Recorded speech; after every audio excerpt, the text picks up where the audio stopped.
सो मैं बेसिकली यहाँ पर इसलिए आया हूँ ताकि आप लोग कम से कम पैनिक ना करो इस सिचुएशन में, क्योंकि सबके लिए नई सिचुएशन है, आपके लिए भी नई सिचुएशन है, हम लोग कॉलेज में हैं, हमारे लिए भी नई सिचुएशन है। सो आप लकी हो, आपके लिए तो कम से कम सर इतना कर रहे हैं, रोज़ ऑनलाइन लेक्चर्स ला रहे हैं, ये कर रहे हैं। हमारे एग्ज़ाम्स वीकली एग्ज़ाम्स हो रहे हैं, हमें कोई लेक्चर नहीं मिल रहे, हमें सिर्फ स्लाइड्स हमारी पावर पॉइंट प्रेजेंटेशन बना के अपलोड हो रही हैं और हमें कोई कुछ नहीं पूछ रहा, हमें समझ आ रहा है नहीं आ रहा।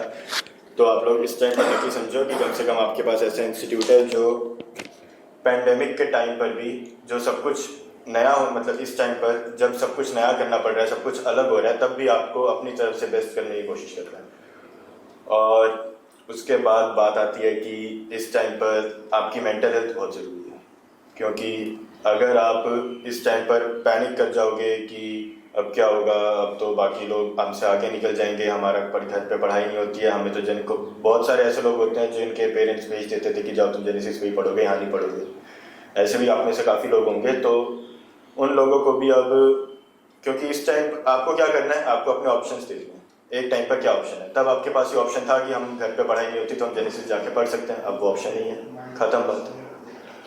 तो अब आपको उसके बारे में सोचना ही नहीं है जो ऑप्शन आपके पास नहीं है। जो ऑप्शंस हैं, ऑप्शंस क्या हैं, घर बैठो, डिस्ट्रैक्शन से दूर रहो, मोबाइल से दूर रहो। मोबाइल अब आपको यूज़ करना पड़ रहा है क्योंकि ऑनलाइन क्लासेस हैं, लैपटॉप यूज़ करना पड़ रहा है। अब तो सर आपसे मोबाइल, पहले तो सर मोबाइल लैपटॉप छीन लेते थे, अब तो वो भी नहीं कर सकते। तो अब क्योंकि मोबाइल या फिर लैपटॉप जिससे भी आप ऑनलाइन क्लासेस अटेंड करते हो वो आपको यूज़ तो करना पड़ेगा, उससे तो कोई आपको रोक नहीं सकता। सो उसमें ऐसा नहीं कह रहा हूँ कि मैं 24 घंटे पढ़ाई करनी है, क्योंकि घर पे हो तो थोड़ी देर लाइफ में एंटरटेनमेंट ज़रूरी है, मूवी देखो, कुछ भी करो। लेकिन एक बात जितेंद्र सर मुझे जो 12th में कहते थे हम सबको कि जो कर रहे हो पूरा ध्यान उसी चीज़ में लगाओ। अभी लेक्चर देख रहे हो, लेक्चर में लगाओ। अगर आपका मन कर रहा है कि बोर हो गए हो, 1 घंटा पढ़ाई कर, 1 घंटा मूवी देखनी है, 1.5 घंटा मूवी देखनी है, तो सिर्फ मूवी देखो। अगर उस 1.5 घंटे बाद किसी ने आपसे पूछ लिया इस मूवी में इस टाइम पर क्या हो रहा था, तो तुम बता सको, ठीक है। तो इस टाइम पर जो करना है करो, ध्यान से करो, अपने आप को जितना ज़्यादा हो सके उतना ज़्यादा प्रोडक्टिव बनाने की कोशिश करो। एंड ठीक है, सो थोड़ा मुश्किल टाइम है मानता हूँ मैं, लेकिन मुश्किल टाइम को आपको पास करना पड़ेगा क्योंकि और कोई ऑप्शन है नहीं। जैसे कि मैंने कहा, आपको अपने ऑप्शंस देखने हैं। सो मुश्किल टाइम में just have believe in yourself, have faith in yourself. और 1 साल बाद, जैसे कि अब हमारे ऊपर है, आईआईटी में पहुंचने के बाद हम पे कोई प्रेशर नहीं डालेगा हमें कितना काम करना है, क्या करना है। जितना मेरा मन है मैं उतना काम करूँगा, ठीक है। जितने तरह का काम करना चाहे हम उतना काम कर सकते हैं। सो 1 साल है, आपको बताया जा रहा है आपको क्या करना है, और एज एन उसके बाद की लाइफ सच में काफ़ी अच्छी है आपके लिए। क्योंकि जो आपको लगता है कि 2 साल में मेरा ये रह गया, मुझे ये सीखना था, वो सीखना था, हर टाइप की अपॉर्चुनिटी आपको आईआईटी में या फिर किसी भी अच्छे मेडिकल कॉलेज में, गवर्नमेंट मेडिकल कॉलेज में, जहाँ पर मेरे फ्रेंड्स हैं पढ़े, मैं उनसे भी कांटेक्ट में रहता हूँ, तो वहाँ पर भी मुझे पता चलता है कि देयर ऑल्सो, मतलब जो आपको करना चाहे उतना कर सकते हो। जितना काम आपको करना चाहे, आपको जिस चीज़ में इंटरेस्ट है, आपको एंटरप्रेन्योर बनना है, आपको डिबेटिंग करनी है, जो भी आपको म्यूज़िक में जाना है, डांस में जाना है, हर टाइप की पूरी अपॉर्चुनिटी वहाँ पर आपको मिलेगी। सो अभी जैसे कि सर अभी ऑर्गेनिक की क्लास ले रहे थे, बहुत इंपॉर्टेंट है ऑर्गेनिक की क्लास। और एक मैसेज मेडिकल वालों को कि काफ़ी सारे मेडिकल वाले लोग ये सोचते हैं कि हमें नॉन मेडिकल के साथ क्लास लगा रहे हैं तो हमें ज़रूरत ही नहीं है इतना ज़्यादा पढ़ाई करने की, मतलब ये हाई लेवल का होता है नॉन मेडिकल का, जेई में और नीट में बहुत ज़्यादा डिफरेंस होता है। तो यार देखो, नीट में अगर आपको केमिस्ट्री आपकी या फिज़िक्स आपकी 180 या मतलब 180 मार्क्स की आती है, तो अगर आपको उसमें 160 170 स्कोर करना है तो आपको हाई लेवल का पढ़ना पड़ेगा। उसी से आपकी स्पीड बढ़ेगी, उसी से आपकी एक्यूरेसी बढ़ेगी। जितने भी लास्ट ईयर के भी, जितने भी जो टॉपर थे मेडिकल के भी, उन सब ने बिना किसी कंप्लेंट के नॉन मेडिकल का केमिस्ट्री और फिज़िक्स ढंग से करा। फिज़िक्स में पूरा नहीं, मतलब एटलीस्ट जो वो नवनीत सर आपको ऑटोमेटिकली बता देंगे फिज़िक्स में कितने की ज़रूरत है, पूरा नहीं, मगर केमिस्ट्री में आपको कोई डिफरेंस नहीं फील करना मेडिकल और नॉन मेडिकल में। जितना उनको करा रहे हैं उतना आपको ज़रूरत है। सो और इसके बाद इस टाइम पर जो आपको सबसे ज़्यादा ध्यान रखना है अपनी मेंटल हेल्थ का। किसी को भी इस बात का प्रेशर नहीं लेना है कि मुझे घर पे बैठ के काम करना पड़ रहा है और शायद बाकी लोग मुझसे आगे निकल जाएंगे। जो सिचुएशन आपके लिए वो सिचुएशन सबके लिए। एक बच्चा पूछ रहा है कि सर नोट्स तो पढ़ते हैं लेकिन मार्क्स बड़े फ्लक्चुएट कर जाते हैं, कभी ज़्यादा आते हैं कभी कम आते हैं।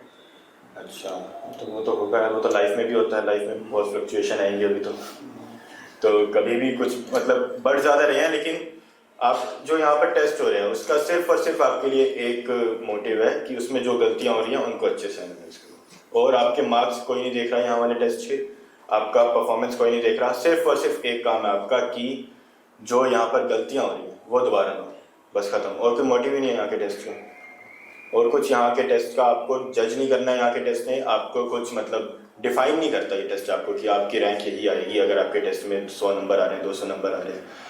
आपने अगर 10 क्वेश्चन गलत करें तो 10 के 10 उन 10 में से एक भी क्वेश्चन दोबारा दिख जाए वो गलत नहीं होना चाहिए। एक बच्चा पूछता है कि टाइम मैनेजमेंट नहीं हो पाता टेस्ट में, पेपर छूट जाता है, कभी कोई सब्जेक्ट छूट जाता है, कभी कोई सब्जेक्ट। अच्छा, तो उसके लिए एक्सपेरिमेंट करो यार, कभी फिजिक्स पहले करो, कभी आधी फिजिक्स पहले करो, कभी मैथ्स पहले करो, कभी मैथ्स के 10 क्वेश्चन पहले करो, एक्सपेरिमेंट करो। अभी तो अराउंड 500-600 टेस्ट हो गए, हर एक में एक्सपेरिमेंट करो अपनी स्पीड के अकॉर्डिंग, जो आपके लिए बेस्ट बेट है उसको फिर अप्लाई करो। अभी क्या करते हैं ना, ये ईगो पे ले जाते हैं कि हमारे नंबर कम आ गए तो बड़ी टेंशन में आ जाते हैं। हालांकि बच्चे सारे मेहनत कर रहे हैं, तो कभी कभी मेहनत करने के बाद भी नंबर कम आ जाते हैं किसी किसी टेस्ट में। वो तो तुम्हारे साथ भी हुआ होगा। हाँ, वो सबके साथ होता है। जैसे कि मैंने अभी कहा, यहाँ के जो टेस्ट हैं वो आपको डिफाइन करने के लिए या फिर आपको जज करने के लिए नहीं होने दिए जा रहे हैं। ये टेस्ट सिर्फ आपको एक आइडिया देने के लिए कि वहाँ पर आपकी कैसी एनवायरनमेंट होगी और वहाँ पर किस किस गलती से आपको बचना है। तो ये टेस्ट बेसिकली आपके लिए है, ये कोई स्कूल वाले पेपर नहीं है जिनका आपका ग्रेड खराब आ गया तो पेरेंट्स डांटेंगे या कुछ होगा। ये स्कूल वाले टेस्ट से बहुत अलग टाइप की चीज़ है। इसमें आपको सिर्फ और सिर्फ अपने आप को खुद को एनालाइज करना है और खुद की गलतियाँ दोबारा रिपीट नहीं करनी। तो टेस्ट में पूरे अच्छे से देना है, एक्सपेरिमेंट करते रहने हैं और मतलब डिसहार्टन नहीं होना कभी भी कम आ जाए मार्क्स। मार्क्स अपने आप बढ़ेंगे, अपनी मेहनत पर भरोसा रखो, अपने आप मार्क्स बढ़ेंगे, उसमें आपका कुछ रोल ही नहीं है। अगर आपकी सिली मिस्टेक्स हो रही हैं या कुछ हो रही हैं, आपका रोल वहाँ पर है कि आप अपनी गलतियाँ एनालाइज कर रहे हो कि नहीं। सो अपना रोल आप वहाँ पर पूरे अच्छे से प्ले करोगे तो टेस्ट में मार्क्स ऑटोमेटिकली बढ़ेंगे। इसके लिए समय ज़्यादा लग जाता है क्वेश्चन सॉल्व करने में ना, तो वो समय ज़्यादा पता है क्यों लगता है? अब इनको अटल को या जो भी बच्चे सेलेक्ट हुए थे मेडिकल या नॉन मेडिकल में, ये लोग बहुत ज़्यादा प्रैक्टिस करते थे क्वेश्चंस की। बिल्कुल, है ना? क्या करना है? बिल्कुल, समय ज़्यादा लग रहा है तो सिर्फ प्रैक्टिस है उसका, मतलब उसका जो एक लौता सोल्यूशन है वो सिर्फ और सिर्फ प्रैक्टिस है। प्रैक्टिस और बिलीव रखो अपने आप में। तो अगर प्रैक्टिस करोगे तो समय ऑटोमेटिकली कम होगा, कोई दिक्कत की बात नहीं। कोई भी मतलब 11th क्लास में कोई भी परफेक्ट होकर नहीं आता, सबको सेम प्रॉब्लम्स होती हैं, लेकिन प्रैक्टिस और आपकी डेडिकेशन ही आपको अलग बनाएगी। तो जितनी प्रैक्टिस कर सकते हो करो और अपनी मेहनत पर भरोसा रखो। और बेटा किसी को और कुछ पूछना हो? बच्ची ने पूछा है कि थ्योरी तो समझ में आ जाती है लेकिन क्वेश्चन नहीं हो पाते। फिजिक्स की पूरी थ्योरी समझ में आ जाती है, जब क्वेश्चन करने बैठते हैं तब प्रॉब्लम आती है। तो उसको कैसे प्रॉब्लम किया जाए? 50% बच्चों में प्रॉब्लम आती है फिजिक्स में और उसके लिए वो सर को ब्लेम करते हैं। तो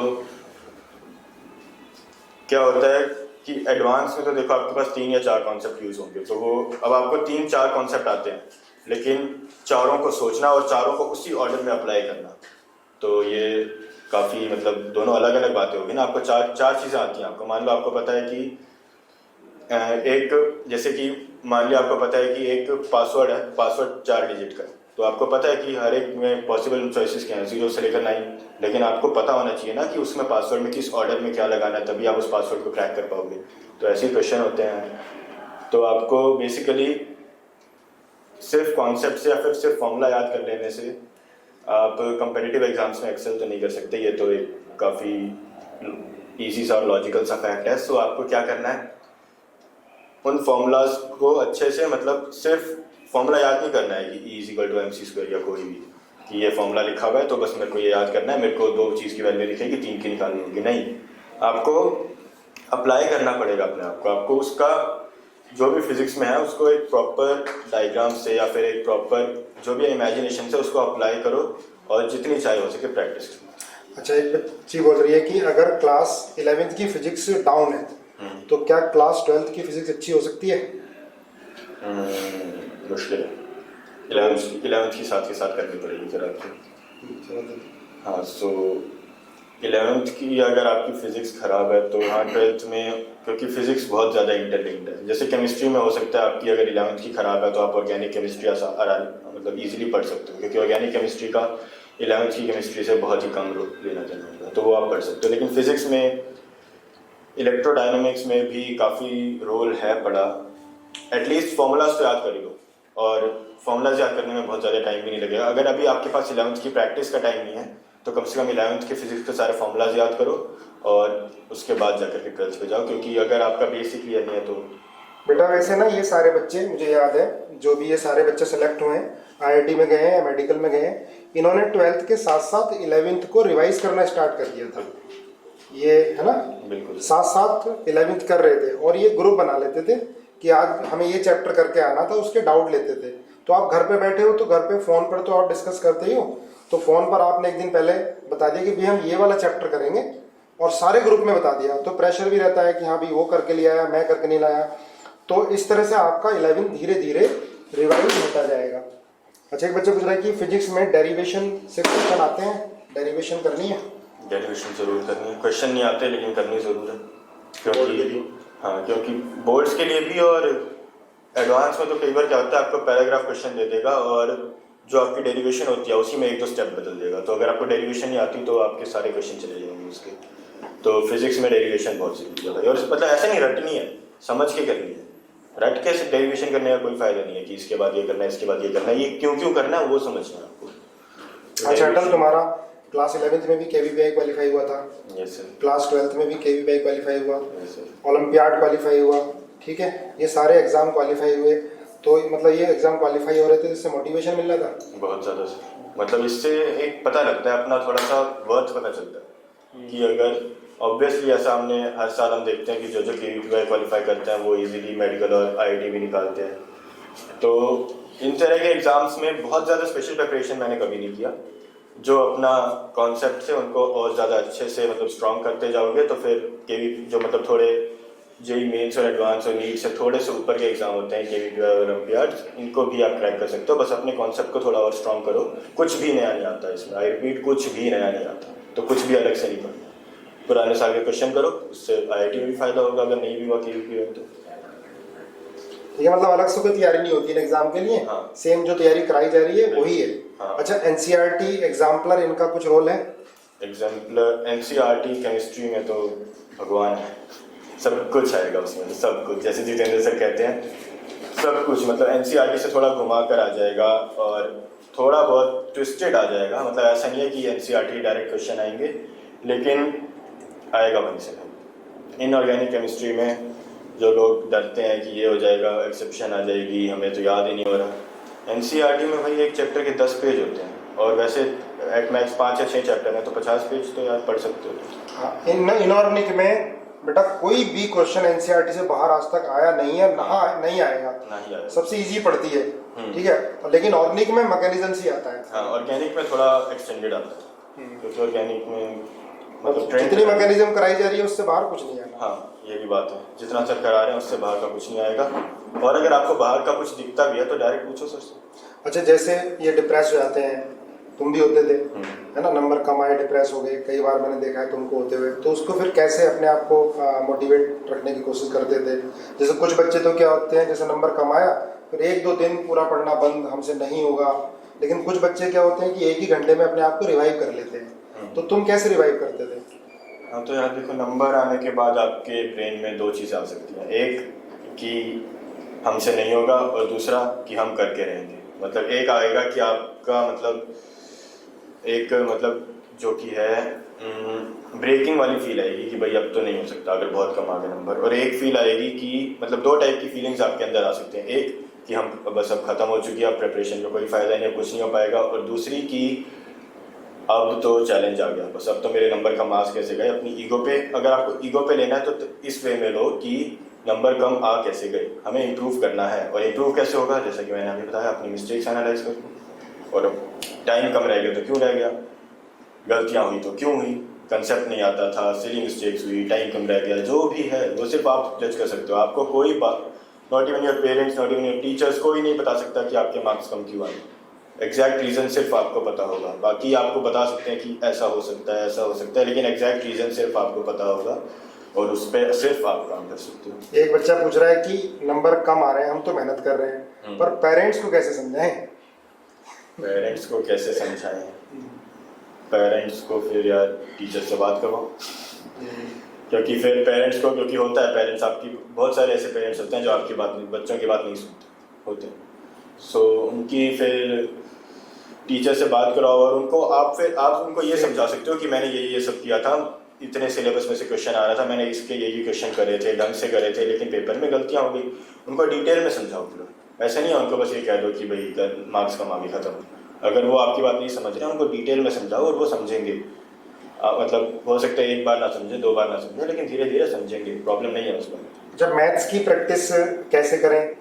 मैथ्स में प्रैक्टिस ज़्यादा जरूरी है, थ्योरी ज़्यादा जरूरी है, क्या है? एक बच्चे ने पूछा। प्रैक्टिस बहुत ज़्यादा जरूरी है, थ्योरी तो क्या है। थोड़ा तेज बोलो। अच्छा, मैथ्स में थ्योरी तो फिर आप 2 पेजेस में भी एक पूरे चैप्टर के फॉर्मूलाज लिख दोगे, कहोगे थ्योरी पूरी होगी। तो थ्योरी कुछ भी नहीं है मैथ्स में। आपको तरीके याद रखने हैं हर क्वेश्चन के मैथ्स में, क्योंकि ये है कि बहुत सारे एक ही टाइप के क्वेश्चन के अलग अलग तरीके होंगे। तो आपको जज करना है कि आपको क्वेश्चन देखते ही, जैसे कि हमारा था कि हमें क्वेश्चन देखते ही धीरे धीरे ये पता लगने लग गया था कि इसमें ये तरीका लगाएंगे तो 2 मिनट लगेंगे, ये तरीका लगाएंगे 4 मिनट लगेंगे। और वो सिर्फ प्रैक्टिस से आएगा। वो आपको कोई टीचर नहीं पढ़ा सकता, कोई बुक नहीं पढ़ा सकती, कोई नोट्स नहीं पढ़ा सकते, सिर्फ प्रैक्टिस पढ़ा सकते। नैतिक पूछ रहा है कि सर आईएसआई का एग्जाम, अच्छा तुम्हारा तो आईएसआई भी क्वालिफाई था? इंडियन AIR 2 थी सर, आईएसआई AIR 2 थी? हाँ सर। बताया क्यों नहीं? हम छाप थे उसमें। बताया था सर। अच्छा देखो, आईएसआई के एग्जाम में, इंडियन स्टैटिस्टिकल इंस्टीट्यूट में इसकी ऑल इंडिया 2 रैंक थी। कैसे आई ये बताओ? कि आईएसआई तो बहुत बड़ी चीज़ है। हाँ, तो आईएसआई सच में बहुत बड़ी चीज़ है, जिसका भी अगर सिर्फ मैथ्स में, प्योर मैथ्स में इंटरेस्ट हो तो बहुत अच्छी चीज़ है। प्योर मैथ्स में, स्टैट में ना? हाँ, स्टैट्स में या फिर मतलब मैथमेटिक्स में, स्टैट्स भी से ज़्यादा मैथ्स ही उसमें। तो और उसके आगे का फ्यूचर भी बहुत अच्छा है, आपका काफ़ी डिमांड है उस चीज़ की। तो आईएसआई के लिए बेसिकली मैंने 11th और 12th में थोड़ा मैथ्स ओलंपियाड के लिए पढ़ा था, तो उसमें बेसिक मैथ्स का आ जाता है। तो अभी जिसको उसमें इंटरेस्ट हो वो पढ़ सकता है, अदरवाइज सिर्फ जेई के सिलेबस पे भी आप क्रैक तो कर ही सकते हो। मतलब ऐसे नहीं कि क्रैक करने में कोई दिक्कत होगी। तो उसमें एक ऑब्जेक्टिव पेपर आता है, एक सब्जेक्टिव पेपर आता है। तो ऑब्जेक्टिव पेपर में तो मेरा 120 में से 116 मार्क्स थे, बिल्कुल जेई मेंस के लेवल पे था। एक क्वेश्चन गलत हुआ था और पूरा जेई मेंस लेवल था। अगर आप जेई के लिए ढंग से पढ़ रहे हो तो ऑब्जेक्टिव तो आप पूरा निकाल दोगे, कोई प्रॉब्लम की बात नहीं है। और इसके बाद एक सब्जेक्टिव पेपर आता है। सब्जेक्टिव पेपर काफ़ी टफ होता है, मतलब अच्छे लेवल का होता है। 8 अच्छे लेवल के सब्जेक्टिव क्वेश्चन आएंगे, RMO लेवल के, रीजनल मैथमेटिक्स ओलंपियाड लेवल के। और उसमें से मैंने 4 ढंग से करे थे, बाकी मैं भी कुछ कुछ करके आया था। तो 8 में से अगर आप 1-2 क्वेश्चन भी ढंग से कर दोगे, आपका एग्जाम क्वालिफाई हो जाएगा, ये मैं गारंटी देता हूँ। 8 में से 2 भी कर दिए तो? हाँ। तो सब्जेक्टिव क्वेश्चन की तैयारी अपनी बुकलेट करें? हाँ बिल्कुल, अपने बुकलेट से करो, और बुकलेट के सब्जेक्टिव क्वेश्चन समझ के, सिर्फ आंसर निकालने के लिए नहीं, समझ के। तो आईएसआई का पेपर यार ज़रूर देना सब लोग। हमारे बैच में कम लोगों ने दिया था काफ़ी, तो आप लोग सब आईएसआई का पेपर ज़रूर देना, क्योंकि एक बैकअप हो तो बहुत सबको अच्छा लगता है। आईआईटी के साथ कोई ना कोई बैकअप होना चाहिए। हाँ। ऐसे मेडिकल के साथ भी कोई ना कोई बैकअप जरूरी है। तो केवीपीवाई वगैरह की तैयारी कर सकते हैं। हाँ। रिएजेंट को याद कर, रिएजेंट तो याद ही करने हैं भाई, रिएजेंट तो याद ही करने हैं। उसके लिए मैं आपको कोशिश करा रहा हूँ। एक बच्चा लिख रहा है कि सर 4000 रैंक क्या गुड रैंक है आईआईटी के अंदर? उसका क्या जवाब है? यार आईआईटी मिल रहा है, रैंक तो गुड ही है। अब आपकी एक्सपेक्टेशन 500 की थी और फिर 4000 आई तो शायद आपके लिए गुड नहीं है, लेकिन अगर आपकी एक्सपेक्टेशन 10,000 की थी और फिर 4000 आई तो आपके लिए गुड है। तो वो आपकी एक्सपेक्टेशन पे, आपकी मेहनत के ऊपर है। लेकिन ऐसा नहीं है, 4000 रैंक में भी मतलब काफ़ी सारे ऑप्शंस आपके लिए अवेलेबल रहेंगे। तो अभी आपको रैंक के बारे में सोचना ही नहीं, अभी तो 1 साल है यार, 1 साल पढ़ाई करो। 4000 कहाँ से? तो यार 4000 रैंक पहले सोचोगे तो फिर 10,000 ही आएगी। एग्जैक्टली। आप अटल तैयारी करता था 200 के अंदर रैंक के लिए, तो 512 रैंक आई। 50 के अंदर के लिए, 50 के अंदर के लिए तैयारी करता था, 50 के लिए उतनी मेहनत करता था, तब 512 आई। क्योंकि कंपटीशन का कुछ नहीं पता ना। अगर आप कर रहे हो, जैसे मेडिकल में हमें 600 लाने हैं, 600 के लिए यार 700 के लिए तैयारी करोगे तब 650 आएंगे। ठीक है, आप 50 के अंदर 100 के अंदर तैयारी कर रहे हो तो 512 रैंक आ रही है। आप 4000 के लिए तैयारी करोगे तो 10,000 रैंक आएगी। ठीक है, कितने घंटे पढ़ते थे? जब टाइम मिलता था तब पढ़ते थे यार, मतलब जब भी लगता था कि पढ़ सकते हैं तो पढ़ते थे। ऐसा नहीं है कि हमने भी एंजॉय नहीं करा, मतलब एक प्रॉपर टाइम रखो। अगर आप हल्का सा भी दिन के 24 घंटे पढ़ाई के बारे में सोचोगे तब भी गलत है। दिन का एटलीस्ट और एट मैक्स 1 से 2 घंटा, मिनिमम 1 मैक्सिमम 2, इतना टाइम अपने लिए रखो। कुछ भी करो, जो आपको अच्छा लगता है वो करो। ऐसा नहीं कि सिर्फ टीवी देख रहे हो, कुछ खेल लो या फिर कुछ भी अपनी हॉबी हो आपकी, आपको गिटार बजाना हो, पियानो बजाना हो, कुछ भी मतलब अपनी हॉबी हो या फिर कुछ खेलना हो, वो पूरा करो, लेकिन लिमिट में। मिनिमम 1 घंटा, मैक्सिमम 2 घंटा मैंने आपको बताया। बस 1-2 घंटे अपने लिए रखने हैं जो आपको हाँ, अच्छा लगे, जो आपको है ना। अच्छा लगे। अगर मोबाइल में भी खेलना है तो वो उसमें हाँ, 10-15 मिनट, हाँ एग्जैक्टली। आउटडोर गेम आपको कोई पबजी खेलना है, खेलना अच्छा लगता है, आपको गेम खेलना अच्छा लगता है, खेलो, लेकिन टाइम लिमिट रखो। लिमिट में आधा उसको 1 घंटा। उसको आपका मतलब एक रिक्रिएशन बनाना है, उसको डिस्ट्रैक्शन नहीं बनाना। ये बात याद रखना, उसको आपके लिए एक रिक्रिएशन, एक वो आपके अंदर एनर्जी भर दे, बस इतना काम है उसका। उसको डिस्ट्रैक्शन नहीं बनाना कि भाई मैं 5 घंटे खेलूंगा, मेरे को ये करना है वो करना है। बच्चा पूछ रहा है कि जेनेसिस के अलावा, जेनेसिस की बुकलेट के अलावा भी आपने कुछ और किया था? बुकलेट के अलावा जो भी करना है, बुकलेट के अलावा जितना चाहे कर सकते हो, लेकिन बुकलेट के बाद पहले बुकलेट करनी है। अगर आप बुकलेट ही नहीं कर पा रहे हो पूरी, तब कुछ नहीं करना। ये रूल अपना सबसे पहले लिख लो कि अगर बुकलेट नहीं हो रही है पूरी तो और कुछ नहीं करना। समझ में आया बेटा? पहले बुकलेट, हाँ। बुकलेट कंप्लीट होती है। इन्होंने बुकलेट 2-2 बार कंप्लीट की है, और मुझे याद है कि ये 4-5 बच्चों का ग्रुप था, पूरी बुकलेट सॉल्व कर लेते थे। 1 या 2 डाउट बचते थे, या तो वो गलत आंसर होते थे, ऑलमोस्ट ये आपस में पूछ के सारे कंप्लीट कर लिया करते थे। अब आप लोगों का पूरा ग्रुप IIT में गया है, उसमें लड़कियां भी हैं और लड़के भी हैं, ठीक है, और सब बहुत खुश हैं, उनको बढ़िया बढ़िया ब्रांचेस मिली हैं। और आप जैसे ही बच्चे थे, ऐसा नहीं है कि अलग से कुछ, बस ये है कि डिमोटिवेट बिल्कुल मत हो। और आपस में इन्होंने सब कुछ डिस्कस किया, कुछ छिपाया नहीं, और एक दूसरे के बारे में कभी गलत नहीं सोचा कि भी उसकी रैंक नहीं आए। सबको मैंने देखता था कि अटल सबको लेके चलता था, ठीक है। कुछ एक्स्ट्रा किताब मिली तो सबको शेयर की इसने। कौन कौन से पेपर देने हैं IIT के साथ, तो आपको बताया अटल ने। ISI का देना है, बिट्स का दे दो, बिट्स का, VIT वगैरह का मत देना। प्राइवेट इंस्टीट्यूट का नहीं देना है ना, गवर्नमेंट का तो देना ही है। गवर्नमेंट का सबका देना, बिट्स तो का अच्छा है। हाँ, बस बिट्स तो KVP वैल्यू बहुत है। और क्योंकि काफ़ी सारे लोग हैं, जैसे कि एक बंदे ने पूछा कि 4000 रैंक अच्छी है कि नहीं, तो मेरा एक फ्रेंड था पुलकित चौहान, उसकी 4000 ही रैंक आई थी, लेकिन उसको चाहिए थी CSE, तो उसके बिट्स में अच्छे नंबर थे, बिट्स गोवा में CSE है उसके पास। तो बैकअप होना भी ज़रूरी है आपके पास। जैसे उसकी प्रायोरिटी थी कि मुझे तो CSE ही चाहिए, तो उसने 4000 रैंक छोड़ दिया IIT में, उसने IIT का टैग नहीं लिया। अच्छा, IIT छोड़ के उसने बिट्स में CSE ले ली। हाँ। तो बेटा जो बच्चा मेहनत करता है ना, हो सकता है उसका एक आधे दिन खराब हो जाए, पर फाइनली कुछ ना कुछ उसको मिल ही जाएगा। तो मेडिकल वाले भी KVPY है, उसको अच्छे से करें, है ना। और भी एग्जाम जैसे बताएंगे। मेडिकल में भी एक आकाशदीप सिंह था हमारे बैच का, तो उसका नीट बहुत खराब गया, 10,000 से भी ऊपर रैंक थी कुछ उसकी, लेकिन उसको पता था कि मेरा कैलिबर ये तो नहीं है। उसकी KVPY में मुझसे अच्छी रैंक आई थी 12th क्लास में, 11th में नहीं हो पाया था उसका। 12th में उसकी अराउंड 250 रैंक थी, और उसकी नीट में 10,000 से ऊपर रैंक गई। सो क्या हुआ, एम्स में अच्छा कर लिया उसने, एम्स ऋषिकेश में आ गई। तो अगर आपने मेहनत करी है तो एक दिन खराब होने से आपका करियर खराब नहीं होगा, इतना पक्का है आपके लिए। सो ये बात भैया, मेहनत की है तो एक दिन खराब होने से आपका करियर खराब नहीं होगा, ये ध्यान रखना। अब एक कभी कभी आपके टेस्ट ही गड़बड़ हो रहे हैं, तो एक टेस्ट खराब होने से करियर खराब हो रहा है क्या? आपको डिमोटिवेट नहीं होना बिल्कुल भी। बिल्कुल, उसको चैलेंज लेना है कि खराब हुआ तो कैसे हुआ, अगले में इसको अच्छा करना है, इसको अच्छा करना है, ठीक है। भैया, मैथ्स की बुकलेट में दिक्कत आती है करने में। मैथ्स की बुकलेट में दिक्कत आती है, कोई बात नहीं, जितने डाउट हैं पूछो। आपके 10 में से 8 क्वेश्चन अटक रहे हैं, कोई बात नहीं, 8 के 8, लेकिन ये नहीं है कि 8 अटक रहे हैं तो छोड़ दिया। 8 अटक रहे हैं तो 8 के 8 पूछो, अपने फ्रेंड से पूछो, टीचर से पूछो, जिससे पूछना है पूछो, टॉपर को पकड़ लो सारे। मैंने 20 के अराउंड बच्चों के डाउट्स बताए हैं रेगुलर बेसिस पे। कोई बात नहीं, मेरा भी फायदा होता था, अगर आप टॉपर हो तो आपका भी उसमें फायदा होगा। तो अगर क्वेश्चन नहीं हो रहा है तो उसको छोड़ना नहीं है, खुद लगे रहो, कुछ दोस्तों से पूछो, टीचर से पूछो, करना है बस उसको। आपका एक काम है कि आपको क्वेश्चन करना है, कैसे करना है डजंट मैटर, दोस्तों से पूछ के करना है, खुद से करना है, फॉर्मूला देख के करना है।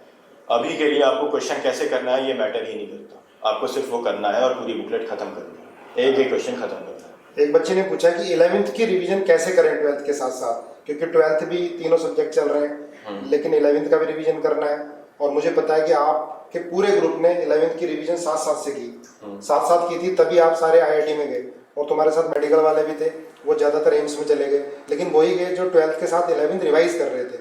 तो कैसे करें, क्योंकि 12th का भी तो प्रेशर आ जाता है। जैसे कि सर ने अभी बोला कि ग्रुप बना करके और ग्रुप में सबको कह दो कि ये करना है, आज से मतलब इन 2 दिन में मुझे एक चैप्टर मेरे को एटॉमिक स्ट्रक्चर खत्म करना है, तो करना ही करना है। तो मतलब उसके बाद में एटॉमिक स्ट्रक्चर का अगर मेरे को कोई भी क्वेश्चन पूछ ले, क्योंकि जब आप 12th में रिवाइज कर रहे होगे तो आपको बहुत अच्छी क्लैरिटी आ जाएगी। 11th में आपको लगता होगा मुश्किल है टॉपिक ये है, लेकिन जब आप 12th में वो सेम 11th का टॉपिक रिवाइज करोगे ना, आपको काफ़ी अच्छी क्लैरिटी आएगी। आपको 3 या 4 टाइम्स अच्छी तरह से अच्छी डेप्थ में वो टॉपिक आ जाएगा। सो आपको क्या करना है, क्योंकि अभी आप लोग घर पे हो तो और भी ज़्यादा चैलेंजिंग है, तो अपना एक व्हाट्सएप ग्रुप बनाओ या फिर कॉल पे ही बात कर लो। मिनिमम 5 लोगों का या फिर 5 से 10 लोगों का एक ग्रुप बनाओ और उसमें सबको बोलो कि ये आज से लेकर के मतलब इस टाइम में ये चैप्टर हमें ख़त्म करना है और वो चैप्टर ख़त्म करो। अगर एक ने कर लिया और आपने नहीं करा तो फिर उससे आप ही को बुरा लगेगा, ठीक है? और वो बुरा लगना ज़रूरी है, क्योंकि अगर आपके दोस्त ने कर लिया उतने टाइम में वो और आपने नहीं करा तो ऑब्वियसली। ये बच्चा कह रहा है कि सर क्वेश्चन को जुगाड़ लगा के आंसर निकालना कहाँ तक सही है? सिर्फ एग्जाम में सही है, जब प्रैक्टिस कर लो तब सही है। अगर आपका पेपर चल रहा है और तब आप आंसर निकाल पा रहे हो जुगाड़ लगा के तो कोई प्रॉब्लम नहीं। समझे बेटा, जब प्रैक्टिस कर रहे हो तब जुगाड़ लगाओगे तो बाद में जुगाड़ नहीं लगेंगे। Exactly. है ना? प्रैक्टिस करनी है तो बेसिक मेथड ही, कोई भी शॉर्टकट नहीं लगाने हैं। हाँ, क्या बताया अटल ने कि अगर जब हम एग्जाम में हो सकता है कि कुछ क्वेश्चन जुगाड़ से कर लें। हाँ। अभी नहीं, क्योंकि अभी जुगाड़ लगाओगे तो बेसिक समझ में नहीं आएगा। तो जब आप बुकलेट कर रहे हो तो अगर आपको लग रहा है कि ये तो ऑप्शन चेक करके मेरा क्वेश्चन आंसर आ रहा है या फिर वैल्यू डाल के आंसर आ रहा है, x को 1 डाल दिया आंसर आ गया, तो बुकलेट करते हुए नहीं करना। जब आप 3 घंटे का पेपर दे रहे हो मॉक टेस्ट तब कर सकते हो, तब कोई प्रॉब्लम नहीं है, क्योंकि तब आपको क्या करना है, सिर्फ आपको आंसर सही करना है। मतलब आपको देखना पड़ेगा मैं ये क्वेश्चन कर रहा हूँ तो मेरा ऑब्जेक्टिव क्या है, मेरे को नॉलेज लेनी है या फिर मेरे को मार्क्स लाने हैं। तो जब आप 3 घंटे का पेपर दे रहे हो ना, यहाँ पे मॉक टेस्ट दे रहे हो, तब आपको स्कोर करना है। तो स्कोर करना है जैसे मर्जी करो, कोई कुछ नहीं करेगा। एक बच्चा लिख रहा है कि रिएजेंट कुछ नए। बेटा एग्जाम में कोई भी रिएजेंट नहीं आएगा, ये गारंटी है। ठीक है, सारा कुछ पढ़ा दिया जाएगा। वो आपको खुद ही अटल बताएगा कि कुछ बाहर आया क्या, जो हम लोगों ने पढ़ाया उससे बाहर आया क्या। तो अभी जैसे सर ने पूरी ऑर्गेनिक नहीं पढ़ाया गया, तो हो सकता है आप आगे का पढ़ रहे हो तो कुछ रिएजेंट नहीं दिख जाए, कोई बात नहीं, पूरी पढ़ाने दो, उसके बाद बताना ना नया आया कि नहीं, एक बार पूरा करने दो। तो अभी जब जहाँ तक सर करा रहे हैं वहाँ तक करो और उसके बाद में जब सर पूरा करा देंगे। जैसे मेरा ये प्रॉब्लम थी कि मैं आगे का बहुत पढ़ता था तो फिर मुझे टेंशन होती थी कि ये सर ने नहीं कराया, ये सर ने नहीं कराया। लेकिन एक बार पेशेंस रखना बहुत ज़रूरी है, पूरा पढ़ाने दो सर को, तो उसके बाद में आप देख लेना कि आपको नया कुछ नया मिल जाएगा। जब एक बच्चा पूछता है कि जब 11th का रिवीजन करें हम 12th के साथ साथ, तो हम थ्योरी पे कंसंट्रेट करें या फिर हम क्वेश्चन पर कंसंट्रेट करें, क्या करें 12th के साथ जब 11th है? तो देखो मैं इसका दोनों बातों का सॉल्यूशन बताता हूँ। आपके पास जो 11th की बुकलेट्स हैं वो निकालो, सबसे पहले अपने नोट्स पढ़ो, थ्योरी सारी याद करो। और 11th में काफ़ी सारे लोगों ने जो उनको उस टाइम पर सवाल नहीं हुए होंगे उसको मार्क तो हर कोई करता है ना, क्रॉस लगा देता है, सर्कल लगा देता है। तो जो क्वेश्चन आपके उस टाइम पर नहीं हुए थे सिर्फ वो कर लो। कितने क्वेश्चन होंगे? एट मैक्स आपने 10 में से या फिर 10 में से 1, 10 में से 2 मार्क करे होंगे, बस वो क्वेश्चन कर लो, कितना टाइम लगेगा। और वो क्वेश्चन तो सारा ही करना है 11th और 12th के साथ साथ ना, रिवीजन सारा करना है, लेकिन क्वेश्चंस आपको आप सिलेक्टेड करने हैं। जो क्वेश्चन आपसे उस टाइम पर नहीं हुए थे सिर्फ वो क्वेश्चन करो, और ये ऑब्वियसली आपके लिए प्लस पॉइंट है। कितने प्रीवियस ईयर पेपर करने चाहिए? प्रीवियस ईयर जो आईआईटी में आए हुए क्वेश्चन है या मेडिकल में आए हुए क्वेश्चन है वो इम्पोर्टेंट है आगे एग्जाम के लिए? बहुत इंपॉर्टेंट है, प्रीवियस ईयर क्वेश्चंस करना बहुत ज़्यादा इंपॉर्टेंट है। आपको प्रीवियस ईयर क्वेश्चन से आपको कॉन्फिडेंस मिलेगा, पहली चीज़। प्रीवियस ईयर क्वेश्चन से आपको क्वेश्चंस तो आपको मिलेंगे, मतलब प्रैक्टिस तो होगी और सबसे बड़ी चीज़ आपको कॉन्फिडेंस मिलेगा, आपको आइडिया मिलेगा कि एग्जाम में कैसे क्वेश्चन आएंगे। तो 40 इयर्स की आईआईटी की बुक होती है, 40 इयर्स की नीट की भी बुक होती है, प्रीवियस 40 इयर्स की एरियंट की बुक आती है, वो कर लो। कितनी बुक है आपने, मतलब उसका। और सबसे बड़ी अच्छी बात है उसमें चैप्टर वाइज होता है, तो आप चैप्टर वाइज कर सकते हो उसको। अभी आपका जैसे ऑर्गेनिक चल रही है, ऑर्गेनिक के सारे चैप्टर्स के कर डालो। मुझे याद है कि अटल कैसे टाइम को यूटिलाइज करता था। एक बार कोई एग्जाम देने जा रहा था और मेरी बात हुई, ट्रेन में था, तो बोल रहा था कि सर मुझे लगभग 8-10 घंटे हो गए और मैंने पूरी की पूरी एनसीईआरटी रिवाइज कर दी। तो जो रिवीजन है, एनसीईआरटी रिवीजन है, ये तो आप चलते कहीं भी आते जाते भी कर सकते हो, समझे? अपना समय बर्बाद ना करो, रिवीजन बहुत जरूरी है। मैं एनसीईआरटी रिवीजन ऑलमोस्ट हमेशा ऐसे ही करता था कि जब भी कहीं ट्रैवल कर रहा हूँ गाड़ी में बैठे बैठे, क्योंकि इजी होता है, तो इजी चीज़ है, तो फिर उस टाइम पर आप अगर अपना पूरा ध्यान नहीं भी लगाओगे, जैसे गाड़ी में बैठ के आपका सर दर्द हो जाएगा अगर आप कोई मुश्किल चीज़ पढ़ने लगोगे, तो एनसीईआरटी पढ़। अगर गाड़ी में बैठे हो, आप कहीं जा रहे हो, आपके पास अराउंड 2 या 3 घंटे का भी टाइम है, तो पढ़ लो ना, 2-3 चैप्टर हो जाएंगे उसमें। हाँ, 12th के साथ 11th करते हैं तो कितना समय हमें देना चाहिए 11th के लिए? 12th को ज्यादा देना चाहिए या 11th को ज्यादा देना चाहिए? दिन का एट मैक्स 2 घंटा, दिन के एट मैक्स 2 घंटे। 2 घंटे से ऊपर, जैसे कि मैंने बताया कि मैक्सिमम 2 घंटे आपको अपने आप को रिक्रिएशनल एक्टिविटीज में देने हैं, मैक्सिमम 2 घंटे ही 11th को भी देने हैं। समझ गए बेटा? पूरे दिन को डिवाइड करना है। हाँ, तो 2 घंटा आपको 12th के साथ, 2 घंटा 11th करना है, ठीक है? और अपने लिए 1 या 2 घंटा अपने रिक्रिएशन के लिए कोई भी आप आउटडोर गेम खेलना हो, है ना, कोई भी कुछ टीवी देखना हो थोड़ी बहुत देर, या मोबाइल पर कुछ खेलना हो, लेकिन एडिक्शन नहीं बनाना, ये जरूरी है। तो मैं रिकमेंड करूंगा कि उसके उस टाइम में आप कुछ नया भी सीख सकते हो, आप कुछ इंस्ट्रूमेंट प्ले करना सीख सकते हो या फिर कुछ खेलना सीख सकते हो। टीवी देखने से कुछ भला नहीं होगा। टीवी देखने से कुछ भला नहीं होगा, ध्यान रखना, हम्म। अकॉर्डिंग टू अटल। अच्छा, एक बच्चा पूछ रहा है कि मैथ्स के क्वेश्चन को जो नहीं हो रहा है तो कितनी बार ट्राई करना चाहिए अपने आप? टाइमर लगा के काम करो आप। जैसे कि आप अगर क्वेश्चन प्रैक्टिस भी करो बुकलेट की भी, तो जैसे एग्जाम में आपके पास एक क्वेश्चन के लिए 2 मिनट होते हैं, तो यहाँ पर आप 3 मिनट लगा के काम कर लो, कोई बात नहीं। सो 3 मिनट लगा कर काम करो। एक बारी में 3 मिनट दिया, उसको नहीं हुआ, उसके बाद में अगली बार एक बार फिर अटेम्प्ट करो। मतलब जब तक आप पूरे तरह से श्योर ना हो जाओ कि अब ये मुझसे तो नहीं हो पाएगा, उसके बाद किसी और से पूछो। जब तक आपको लगता हो कि नहीं मैंने आधा कर लिया है, मैं सही पाथ पे जा रहा हूँ या कुछ भी, तब तक उसको ट्राई करो। क्योंकि जब जब आप क्वेश्चन को खुद से करोगे तो आपको कॉन्फिडेंस भी आएगा, आपको याद भी रहेगा। अच्छा, 11th के जैसे कुछ टॉपिक छूट गए हैं जिन्होंने नहीं पढ़ा, तो फिर कैसे करें उनको, जो नया टॉपिक है पहली बार कर रहे हैं, तो 11th का कुछ कोई टॉपिक छूटा हुआ है तो पहली उसको? बार कर रहे हो तो प्रॉब्लम आएगी। सो पहली बार कर रहे हो तो धीरे धीरे करो उसको, और ऑनलाइन लेक्चर्स देख लो ज़्यादा से ज़्यादा, क्योंकि आजकल आप सबके पास में इंटरनेट हो गई, आपकी क्लासेस ऑनलाइन चल रही हैं, तो ऑनलाइन लेक्चर्स देख लो। उसके काफ़ी सारे यूट्यूब पे मिल जाएंगे, काफ़ी सारी साइट्स हैं वहाँ मिल जाएंगे। या नोट्स है प्रॉपर, वो देखो हाँ, मतलब कुछ लोगों का होता है सर नोट से नहीं पढ़ा जाता, तो लेक्चर्स देख लो, क्या प्रॉब्लम है। मतलब अगर आप करना चाहते हो तो ऑप्शन की कमी नहीं है आपके पास, इतना मैं आपको गारंटी देता हूँ। टेस्ट से पहले तो, अगर मान लिया संडे को टेस्ट है, क्या पहले 2-3 दिन पूरा टेस्ट पे ध्यान देना चाहिए, या जो क्लास में चल रहा है उस पर भी जरूरी है?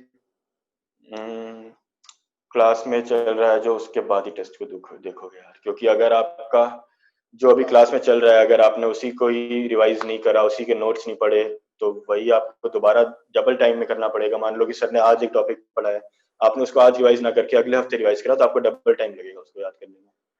सो ऑब्वियसली सबसे पहले क्लास का करो, उसके बाद टेस्ट की तैयारी करो। ठीक है बेटा, देखो, टेस्ट तो हर 15 दिन में होते हैं, तो टेस्ट की तो तैयारी आपको साथ साथ करनी है, रोज ही करनी है। रोज ही करनी है ना, टेस्ट की तैयारी डेली करनी है साथ साथ। और टेस्ट फिर की टेस्ट की तैयारी का मतलब ऐसा कुछ नहीं है कि स्पेसिफिक तैयारी तो क्या ही होती है, टेस्ट की क्वेश्चंस करते जाओ, टेस्ट की तैयारी होती जाएगी। जैसे पहली बार हम कर रहे हैं टॉपिक, और उसके बाद पहली बार क्वेश्चन कर रहे हैं, तो हम कैसे फिर टाइमर लगा कर सकते हैं? बहुत टाइम लग जाएगा करने में, लेकिन फिर भी टाइमर लगाना चाहिए। लगाओ टाइमर यार, कोई बात नहीं। तो आपको पता तो लगेगा ना कितना टाइम मैंने इस पे लगा दिया, नहीं तो आप एक क्वेश्चन देखा, आपने एक बार ट्राई करा, उसके बाद कहीं खो गए। ऐसा होता है बहुत बार कि कुछ और दिमाग में चलने लग गया, फिर आप 10 मिनट वही सोचते रह गए। तो टाइमर होगा, आपको पता तो चलेगा ना कितना टाइम लगा है।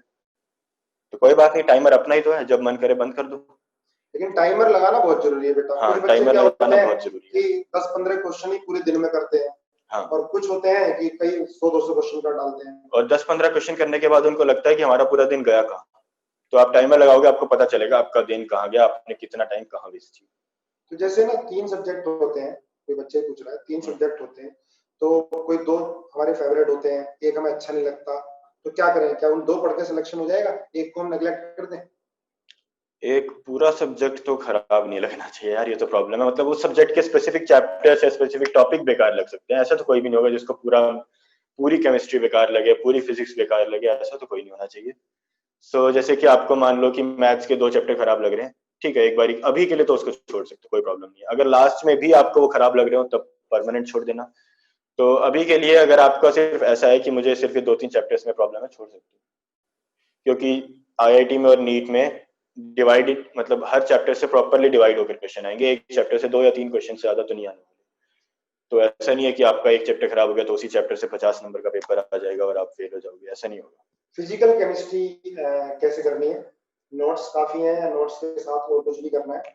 फिजिकल केमिस्ट्री में वो बालाजी पब्लिकेशंस की आती है बुक, एन अवस्थी। हाँ, एन अवस्थी करो पूरी। एनओएसटी और बुकलेट, अपनी हाँ, बुकलेट और एनओएसटी। क्योंकि एन अवस्थी में उसमें काफी अच्छे से मतलब फॉर्मुलेट कर रखे हैं क्वेश्चंस की, भाई बेसिक से धीरे धीरे ऊपर उठाता है वो, तो वो बुकलेट, मतलब बुकलेट के बाद में वो बुक जरूर करना फिजिकल में। ठीक है, अपनी बुकलेट करने के बाद आप एनओएसटी कर सकते हो फिजिकल केमिस्ट्री में। ठीक है, ठीक है। और कोई? अच्छा, हम आईआईटी मेडिकल के साथ साथ बोर्ड की तैयारी कैसे करें, स्कूल को साथ कैसे लेके चले, ये कुछ?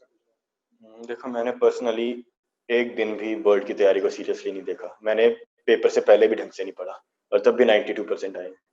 तो अगर आपका ढंग से जेई का सिलेबस चल रहा है फिजिक्स केमिस्ट्री मैथ्स में, तो आपको कतई टेंशन लेने की जरूरत नहीं है कि बोर्ड्स की तैयारी कैसे करनी है। जहाँ तक बात हुई इंग्लिश की तैयारी आपको जेनेसिस वाले ही कराएंगे लास्ट के 1 महीने में, तो उसके लिए भी आपको टेंशन लेने की जरूरत नहीं है। फाइन आर्ट्स के लिए पेपर से 1 दिन पहले पढ़ना है।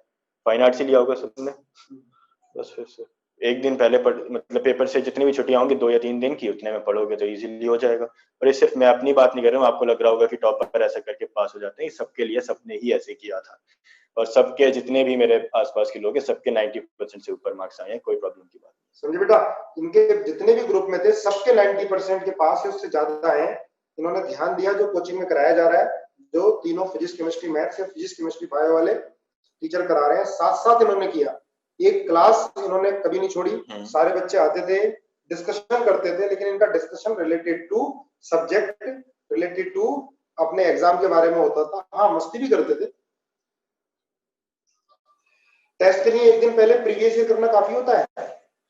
ये थोड़ा अजीब क्वेश्चन है, लेकिन मतलब टेस्ट की तैयारी अगर आपको करनी है तो मैं बस आपको क्वेश्चंस करने हैं उसके लिए। जैसे कि आपका कोई एक चैप्टर आ रहा है, ऑर्गेनिक का कोई चैप्टर आ रहा है, उसके काफी सारे क्वेश्चन कर लो टेस्ट से पहले, तो आपको थोड़ा कॉन्फिडेंस रहेगा टेस्ट के टाइम पे। यही टेस्ट की तैयारी है। अब वो क्वेश्चन प्रीवियस ईयर से करो, कहीं से भी करो, कोई फर्क नहीं पड़ता। अच्छा, एक बच्चा पूछता है, क्या आप अपना बनाया टाइम टेबल फॉलो कर पाते थे?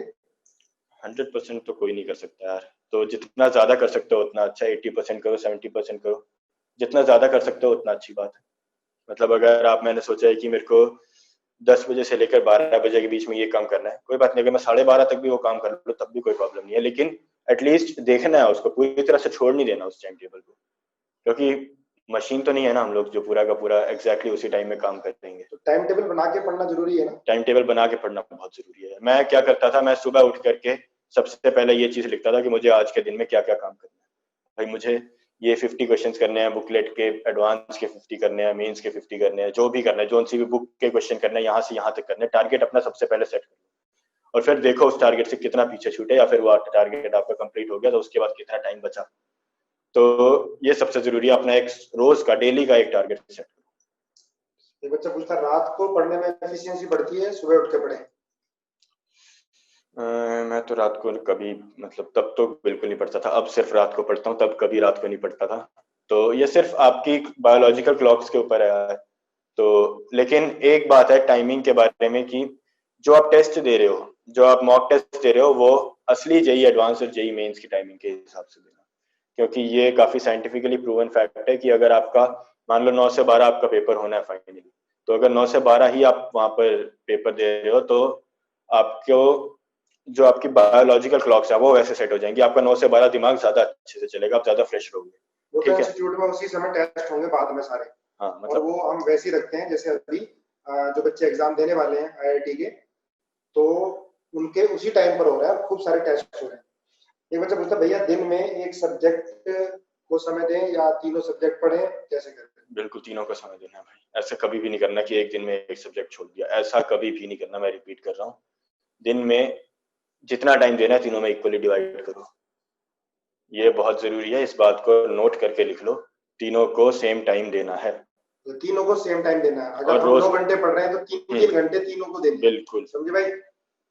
क्योंकि वेटेज बराबर है तीनों की। ऐसा तो है नहीं कि आपको एक सब्जेक्ट ज्यादा आ रहा है एक सब्जेक्ट कम आ रहा है, तो वेटेज बराबर है तो टाइम भी बराबर, तो सिंपल बात है। तीनों सब्जेक्ट को बराबर समय देना है बेटा। ये नहीं कि एक सब्जेक्ट जो अच्छा लग रहा है वो पूरे दिन भर पढ़ लिया। सिलेक्शन लेना है तो मेडिकल वालों को फिजिक्स केमिस्ट्री बायोलॉजी बराबर समय देना है। ठीक है, कोई एक सब्जेक्ट पे ही ध्यान नहीं, तीनों सब्जेक्ट पे ध्यान होना चाहिए। एक दिन में कितने घंटे पढ़ना चाहिए, ये किसी ने पूछा है। ये मैंने जैसे कि अभी बताया, सबका अलग अलग है ये। तो जितना टाइम मिले, जितना मैक्सिमाइज कर सको अपना आउटपुट उतना करो। ये कोई भी आपको लिख कर नहीं देगा कि आप दिन में 10 घंटे पढ़ोगे, आप दिन में 15 घंटे पढ़ोगे तो आपका सिलेक्शन हो जाएगा। ये सबके लिए अलग अलग है, लेकिन मैं रिकमेंड करूंगा कि मिनिमम 10 घंटे इस टाइम पर आप लगा के चलो। क्योंकि लगा के चलो 10 घंटे, मतलब अगर आपको, बहुत सारे लोग होते हैं जो टाइम पूछते हैं, तो 10 घंटे मैं बोलूंगा मिनिमम लगा के चलो, 10 से ऊपर जितना करना। एक बच्चा लिखता है कि सर नवनीत सर का सिलेबस बहुत लेट होता है, तो बाकी को लास्ट टाइम में समय नहीं मिलता, वो आपने कैसे किया? हाँ देखो, फिजिक्स का सिर्फ नवनीत सर का नहीं, हर जगह फिजिक्स का सिलेबस लेट होता है, क्योंकि फिजिक्स में अगर वो जल्दी जल्दी खींचेंगे तो आपके ऊपर से निकल जाएगा, फिर भी कोई फायदा नहीं। तो नवनीत सर बस क्या कोशिश करते हैं कि अगर एक टॉपिक पढ़ा दिया है तो ये एटलीस्ट इसमें कुछ भी बचे ना, तो इसलिए उनका सिलेबस लेट जाता है। किलोमीटर लेट होता है पर पूरा कंप्लीट कराते हैं। हाँ। और जहाँ बहुत जल्दी होता है ना तो काफी सारी चीजें कराई नहीं जाती। आपको इतने सारे क्वेश्चन कराए जा रहे हैं इसलिए लेट होता है। जितने भी आपको अच्छे फिजिक्स टीचर मिलेंगे, चाहे कोटा में मिल जाए, चंडीगढ़ में मिल जाए, जिन भी फिजिक्स टीचर का नाम है, वो हमेशा लेट सिलेबस खत्म कराएंगे, क्योंकि उनको पता है कि अगर हमें अभी नहीं इनको प्रैक्टिस कराई तो आगे चल करके वो कॉन्सेप्ट ही भूल जाएंगे। तो इसीलिए आपको ऐसा कुछ नहीं है कि नवनीत सर अलग है या नवनीत सर स्लो कराते हैं, ऐसा कुछ भी नहीं है। Navneet sir is one of the finest physics teacher. तो अगर आप कोटा में भी फिजिक्स टीचर से कंपेयर करोगे तो भी नवनीत सर से बहुत ज्यादा अच्छे टीचर आपको कतई नहीं मिलेंगे। 90% टीचर खराब ही मिलेंगे उनसे। तो फिजिक्स का सिलेबस अगर लास्ट में खत्म हो रहा होगा तो कोई बात नहीं, अभी तो आपके पास टाइम है ना। अगर आपको लग रहा है कि स्लो चल रहा है तो अभी क्वेश्चन कर लो। टाइम टेबल डेली का बनाए या 7 डेज का बनाए या 1 महीने का बनाए? टाइम टेबल देखो, जो थ्योरी पढ़नी है, अब ये ध्यान से सुनना, जो थ्योरी पढ़नी है उसका टाइम टेबल आपको वीकली या फिर 1 महीने का बनाना है। लेकिन जो आपको क्वेश्चंस करने हैं कि मेरे को यहाँ से यहाँ तक क्वेश्चन करने हैं, उसका आपको टारगेट रखना है डेली का, कि मेरे को रोज 1 to 50 क्वेश्चन करने हैं, 1 to 60 क्वेश्चन करने हैं।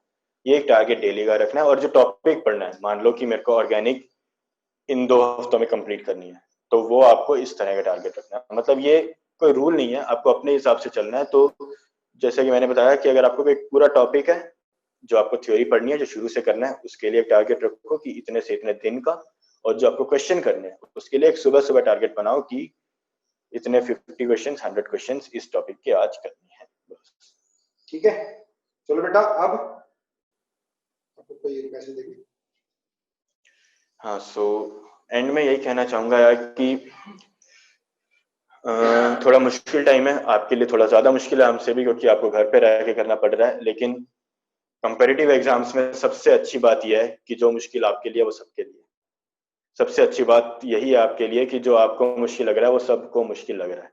तो आपने जिन लोगों के साथ पेपर में बैठना है उनके भी आप ही के जैसे हाल हैं, तो आपको सोचना नहीं है कि यार मेरे से तो हो नहीं पा रहा, ये नहीं हो पा रहा। सबके उतने मुश्किल हाल है। जो अपनी डिफिकल्टीज को ओवरकम करके आगे जाएगा उसका सिलेक्शन होगा, और सिलेक्शन होने के बाद लाइफ आपकी बहुत अच्छी है, ये मैं आपको गारंटी देता हूँ।